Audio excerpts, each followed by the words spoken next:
저희 집으로 홍어 사러 오세요. 제가 50년 전통으로 이어가고 있으며 이렇게 택배로 많이 서로 어디로 전국으로 다 올리고 있어요. 무안에 오시면 무안 홍어점 보이러 홍어 사러 오세요.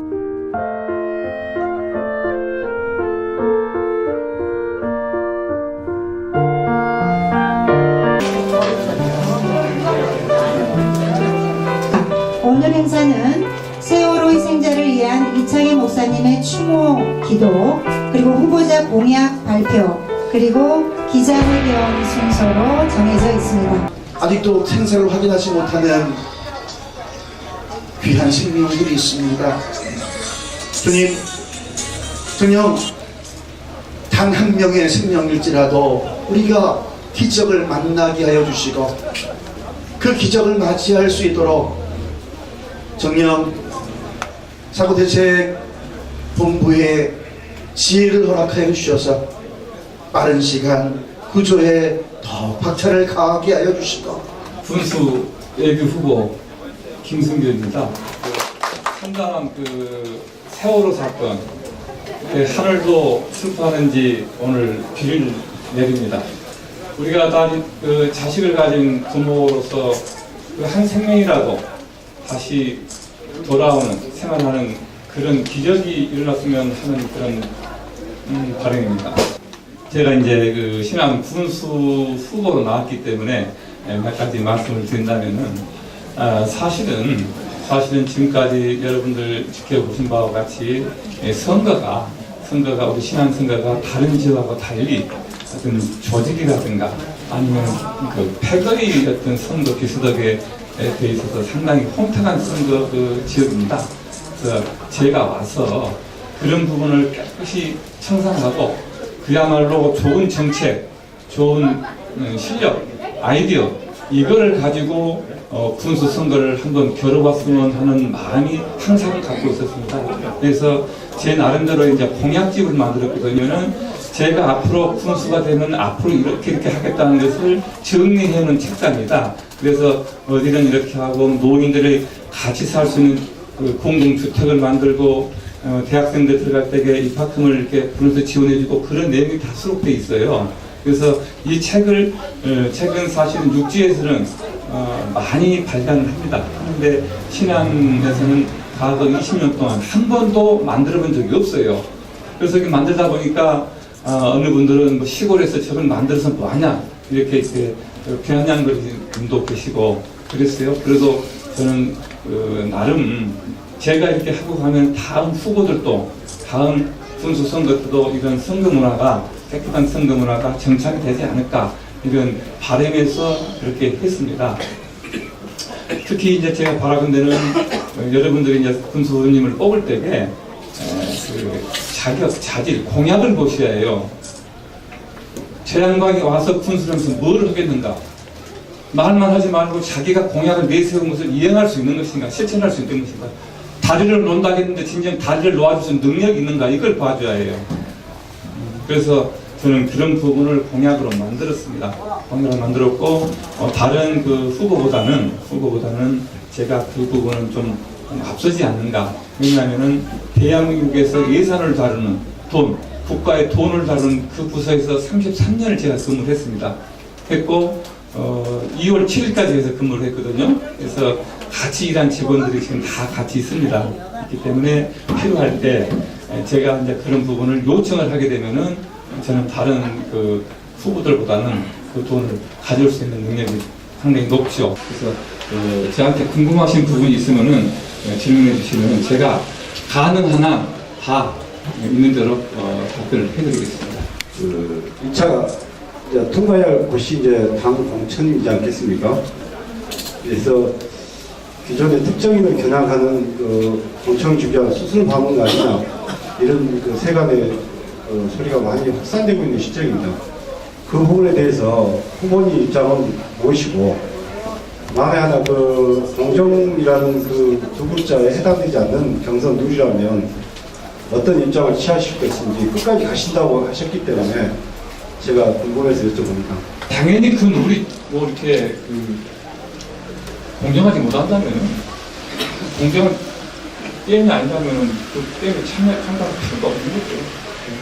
심판이 아니고 상대편의 선수로 뛴다면 그거는 의미가 없는 게임이기 때문에 당연히 그런 게임은 저는 거부할 겁니다. 거부하기 때문에 아마 최종적으로 도당이라는 데 있어서 어떠한 룰을 적용해서 경선 마지막 컷오프 대상을 정하고 경선 룰을 정할 것인가는 모르겠습니다만은 아무래도 그분들도 양식 있는 분들이기 때문에 일반적으로 이해할 수 있는 그런 결과가 나오지 않을까 이렇게 생각합니다. 지금 제가 후보님의 공약 사항을 들어보면 이게 어떻게 보면은 기존의 재탕하는 그런 느낌도 좀 있습니다. 그 대신에 저희가 현 군수가 지금 해왔던 천일염 쉽게 말하면 식품화드란가 그 다음에 더군다나 또 하나 더는 천사 브랜드화 시키는 부분에 대해서는 제가 공헌을 했다고 생각합니다. 근데 그런 부분을 예를 들어서 이제 후보님께서 80도로 전체적인 정책을 다 바꿔가지고 새로 시행하겠느냐 아니면 기존의 저기로 끌고 가겠느냐 그런 부분도 명확히 하셨으면 좋겠다고 생각해요. 청장께서 구체적으로 다 보신 것 같아요. 근데 네, 그렇습니다. 국가나 지역이나 똑같아요. 이건 획기적으로 탄생한 일이 없습니다. 있는 것에서 좀 발전시키고 잘못된 것은 고치고 개선하고 이렇게 해 나가는 거지 새로운 것을 하는 것은 사실은 드물거든요. 서로 있기는 있습니다. 있는데 제가 농업 부분에 대해서 말씀드린 그 몇 가지 그 포인트는 이런 겁니다. 사실은 무화과도 있고 뭐 양파도 있고 김도 다 있습니다. 있는데 지금 제가 이제 얼마 전에 우리 기재부에다가 확인을 해봤습니다. 제가 한 칠레 FTA할 때 신우 책임자로 해봤기 때문에 최초의 우리나라 FTA가 한 칠레거든요. 그래서 직원들한테 물어봤어요.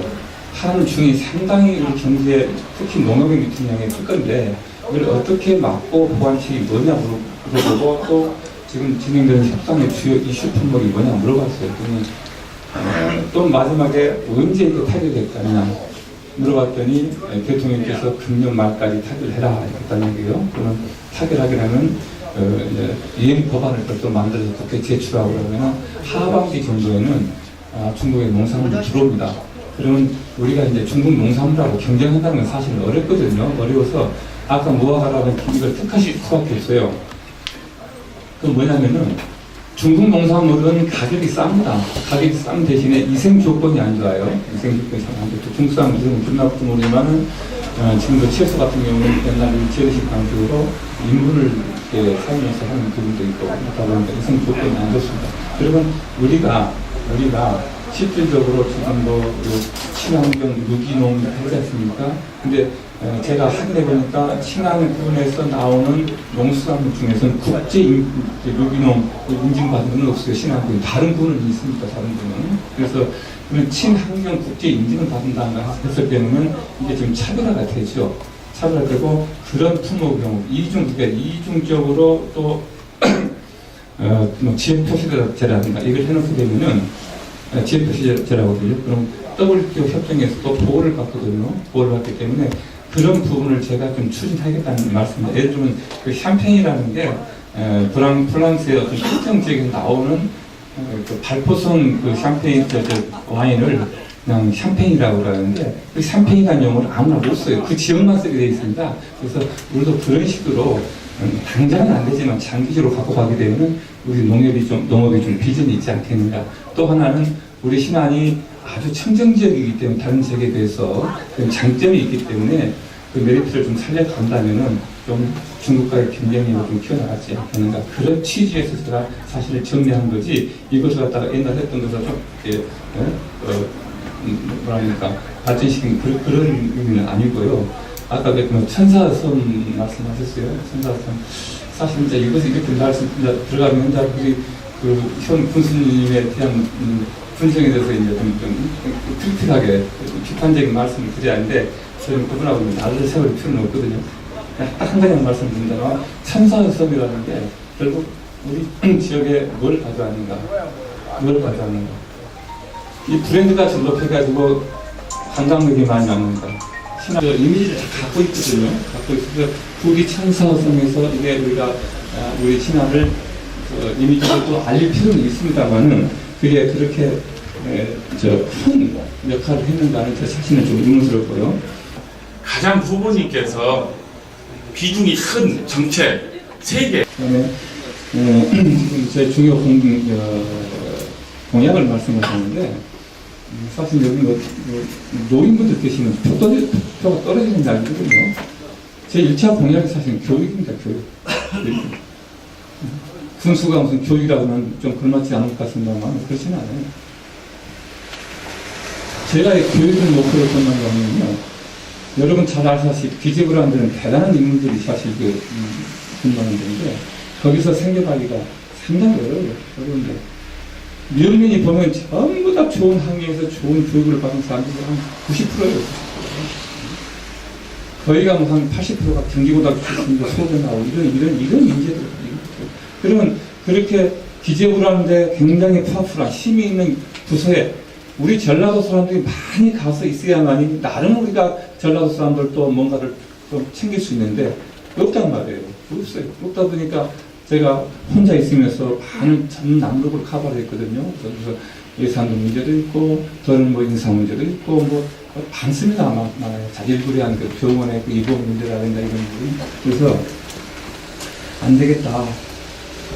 가서 교육 인프라를 깔아가지고 향후에 우리 신안에서 이제 도지사도 나오고 총리도 나오고 먼 훗날에는 대통령 나올 수 있는 이런 토양을 만들 필요가 있지 않느냐. 그래서 제가 와서 첫째는 자기가 대학을 가고 싶어 하는데 대학을 못 간 사람이 얼마나 많습니까? 그죠? 그래서 일단은 대학은 불가피하다. 대학은. 그래서 대학 들어가는 사람들한테 제가 입학금을 지원해 줄 겁니다. 입학금으로. 입학금을 지원해 주고, 그 다음은, 서울에 있는 5개대 명문대학을 들어가서는 등록금까지 면제해주는 이런 공약을 냈었습니다. 이제 기자분들께서는 그럼 재원을 어떻게 마련할 것인가. 그 부분은 간단합니다, 사실. 그리고 이 공약을 내가 하기 위해서 어느 군데, 어느 지방자치가 하고 있는가를 설레들고 해서 조사를 해보니까 이미 하고 있어요. 저보다 더 빠른 사람이 있어요. 그 것을 벤치마킹 한 것은 아니고 벌써 조사해보니 있어요. 근데 우리하고 그 공약 보시면 나오는데 인구라든가 재정 규모가 거의 비슷한 하동이더래요. 근데 그렇게 하면서도 보니까 빚은 하나도 없어요. 그런 빚은 제로예요. 그래서 어떻게 하고 있냐 봤더니 여러 가지 안을 만들어 있더라고요. 그게요. 그래서 우리 신안은 오히려 어떤 여건이 하동보다는 낫다. 그래서 저는 우리 후대가 여러분들은 지금 젊습니다만 저 같은 사람이 그걸 얼마나 하겠어요.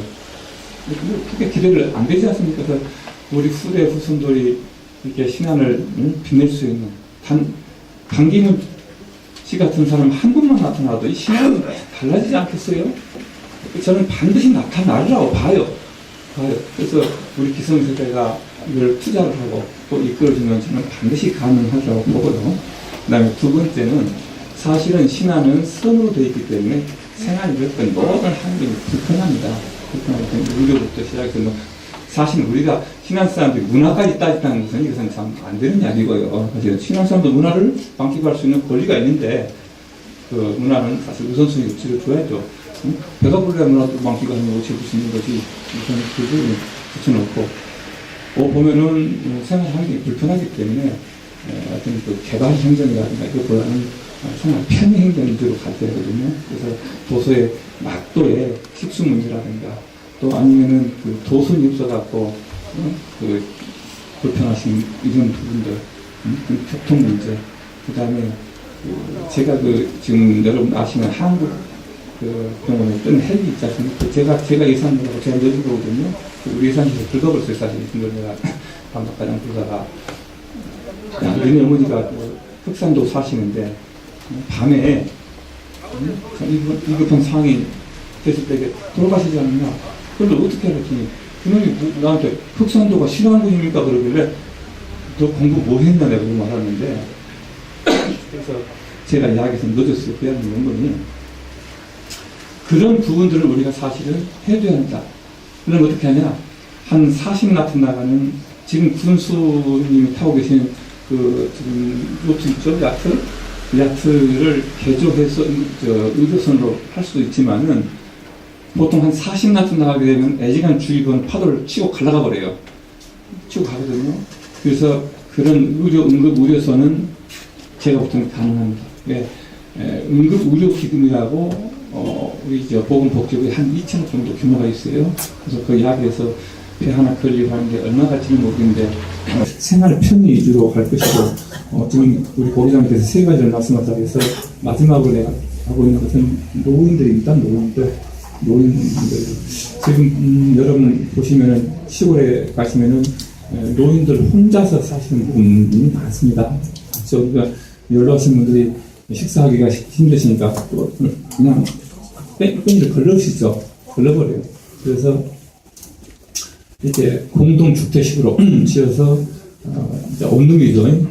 A 할머니 방, B 할머니 방 이렇게 드리는 겁니다. 그리고 시골에서는 가사도우미, 옛날에는 식무라고 그랬죠.